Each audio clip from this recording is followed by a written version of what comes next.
ദൈവത്തെ ഉപയോഗിക്കുന്നത് ഒന്നുകിൽ ക്ഷേത്ര സ്വത്തുക്കൾ കൊള്ളയടിക്കാൻ, അല്ലെങ്കിൽ പാവപ്പെട്ട ജനങ്ങളെ മുസ്ലിം എന്നും ഹിന്ദു എന്നും ക്രിസ്ത്യാനി എന്നും പറഞ്ഞ് ഭിന്നിപ്പിക്കാൻ. ഇതിപ്പം വെളിച്ചത്ത് വന്നിരിക്കുകയാണ്, എക്സ്പോസ് ചെയ്തിരിക്കുകയാണ്. എനിക്ക് അത്ഭുതം തോന്നി RSSന്റെ പ്രസ്താവന കണ്ടിട്ട്. അവർ കർണാടകയിൽ വലിയ സമ്മേളനം കൂടി, രാജ്യവ്യാപകമായ സമ്മേളനം കൂടി പറഞ്ഞിരിക്കുന്നത് ഞങ്ങൾക്ക് ഖേദമുണ്ട് എന്നാണ്. അവരുടെ ഏറ്റവും പ്രധാനപ്പെട്ട നേതാവാണ് ഇതിലത്തെ പ്രതി. VHPയുടെ ഏറ്റവും പ്രധാനപ്പെട്ട നേതാവ് ഇതിലത്തെ പ്രതി, അയോധ്യയിലത്തെ. എന്ത് നടപടിയെടുക്കുന്നത്? കേന്ദ്ര ഗവൺമെന്റ് നിയമിച്ച ട്രസ്റ്റാണ്, വേറെ ആരും നിയമിച്ച ട്രസ്റ്റല്ല. പ്രധാനമന്ത്രി മോഡി നേരിട്ട് മേൽനോട്ടം വഹിച്ച് നിയമിച്ച ട്രസ്റ്റാണ്.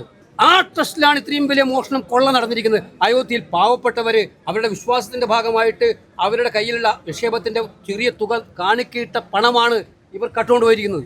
ഇത് വിശ്വാസത്തിനായിട്ടുള്ള കടന്നാക്രമണമാണ്. ഇതാണ് ഇന്ന് നാട്ടിലെ വിഷയം. ഇന്ന് ഇന്ത്യയിലെ ഏറ്റവും വലിയ പ്രശ്നം അമ്പലക്കൊള്ളയാണ്. BJPയും സംഘപരിവാറും നേതൃത്വം കൊടുക്കുന്ന അമ്പലക്കൊള്ള. ഇത് വിശ്വാസികളുടെ മനസ്സിനെ വേദനിപ്പിക്കുന്നതാണ്. ഇതിനെതിരായിട്ടുള്ള രാജ്യവ്യാപകമായിട്ടുള്ള പ്രക്ഷോഭം ഞങ്ങൾ നടത്താൻ പോവാണ്. ഇതിനെതിരെ വിശ്വാസികളെ സംഘടിപ്പിച്ചുകൊണ്ട് ഞങ്ങൾ പോരാട്ടം നടത്തും.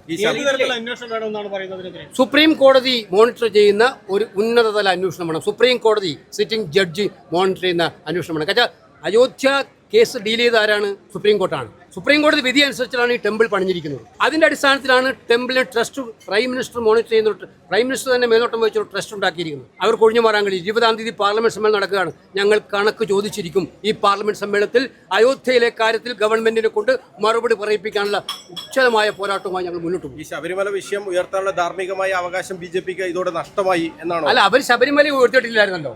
അതിലും ഒരു കള്ളക്കളിയായിരുന്നു ഇവിടെ. അവർക്ക് വിശ്വാസം എന്ന് പറഞ്ഞാൽ ഒറ്റ ലക്ഷ്യം, ഒന്നുകിൽ കക്കാൻ പറ്റുമോ, അല്ലെങ്കിൽ ജനങ്ങളെ വിഭജിക്കാൻ പറ്റുമോ, ഭിന്നിപ്പിക്കാൻ പറ്റുമോ. ഈ ഉദ്ദേശം മാത്രമേ അവർക്കുള്ളൂ. മാത്രമല്ല, നിങ്ങൾ മനസ്സിലാക്കേണ്ട ഒരു കാര്യം, ഇപ്പോൾ രാഷ്ട്രീയ പാർട്ടികളെ പിളർക്കുന്ന രീതി എനിക്ക് അത്ഭുതം തോന്നുന്നു. മാധ്യമങ്ങൾ ചർച്ചയേ ചെയ്യുന്നില്ല. 28 MPമാരിലെ TMCയിൽ നിന്ന് 20 പേരെ അടർത്തിയെടുക്കുന്നു. ഇന്നലെ വരെ അവർ BJPക്കെതിരെ ഏറ്റവും ശക്തമായി വിമർശിച്ചിരുന്നവരാണ്.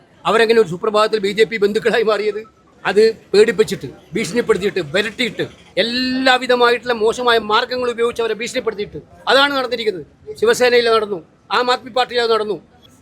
ജനാധിപത്യത്തെ അട്ടിമറിക്കാൻ നിങ്ങൾക്കറിയാം, ഡീലിമിറ്റേഷൻ ബില്ല് പാസ്സാക്കലാണ് ലക്ഷ്യം.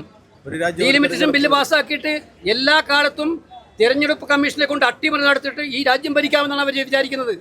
ഇത് ഇന്ത്യയിലെ ജനങ്ങൾ സമ്മതിക്കില്ല. ഇതിനെതിരായിട്ടുള്ള ശക്തമായിട്ടുള്ള വികാരം ഇന്ത്യയിലെ ജനങ്ങൾ പ്രകടിപ്പിക്കുന്നുണ്ട് ഇപ്പോൾ.